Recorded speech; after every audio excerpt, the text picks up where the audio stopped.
Phone number ತೆಗೆದು ಯಾವ್ದಾದ್ರು number dial ಮಾಡಿ ಇಷ್ಟು ಜನದಲ್ಲಿ ಯಾರೊಬ್ರು ಹೇಳ್ತಾರೆ, ಟ್ರೈ ಮಾಡ್ತಾರೆ. ಅದು ಸ್ವಲ್ಪ ದೊಡ್ಡದಿರ್ಲಿ, ಒಂದು ಸಿಂಗಲ್ ನಂಬರ್ ಇರ್ಲಿ, ಅಥವಾ ಆಲ್ಫಾಬೆಟ್ ಏನಾದ್ರು ಒಂದು ಕಲರ್ ಅಲ್ಲಿ ಇರ್ಲಿ, ಅಥವಾ ನೀವು ATM ಪಿನ್ ಕೋಡ್ ಟೈಪ್ ಮಾಡ್ಕೊಂಡ್ರು ಹೇಳ್ತಾರೆ. ಸ್ವಲ್ಪ ಟೈಮ್ ಕಾರ್ಡ್ ಕೊಟ್ರೆ ಲೈಕ್ ಅದ್ರ ಮೇಲೆ ಡಿಜಿಟ್ಸ್ ಅಥವಾ ಯಾರಿಗೂ ಎಲ್ಲ ಮೊಬೈಲ್ ಬಂದ್ಮೇಲೆ ಕಾರ್ಡ್ಗಳೆಲ್ಲ ಖಾಲಿ ಮಾಡಿಸ್ಬಿಟ್ಟವ್ರು.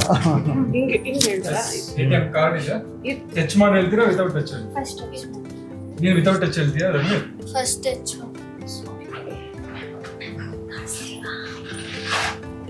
Black card Balakrishna Shivanna. S.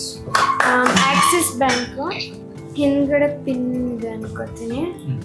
531861000117 ಅಥವಾ 1 ಲೈಕ್ ಥರ್ಡ್ ಡಿಜಿಟ್ ಇಲ್ಲಿಂದ 01700287. ಗುಡ್. ಇದು ಈ ಲಾಸ್ಟ್ 3 ಡಿಜಿಟ್ಸ್ ಕೊಟ್ಟಿರ್ತಾರಲ್ಲ, ಅದು 513. ಸೂಪರ್. ಸೂಪರ್. ನೋಡಿ ಏನಾದ್ರೂ ಅಕ್ಸೆಸ್ ಮಾಡ್ಬೋದು. ಪಿನ್ ಏನಾದ್ರು ಸ್ವೈಪ್ ಮಾಡ್ಕೊಂಡು ಮೇಲ್ಗಡೆ ಒಂದು ಲೈಕ್ ಪಿಂಕ್ ರಿಬ್ಬನ್ ಇರೋ ಗಿಫ್ಟ್ ಬಾಕ್ಸ್.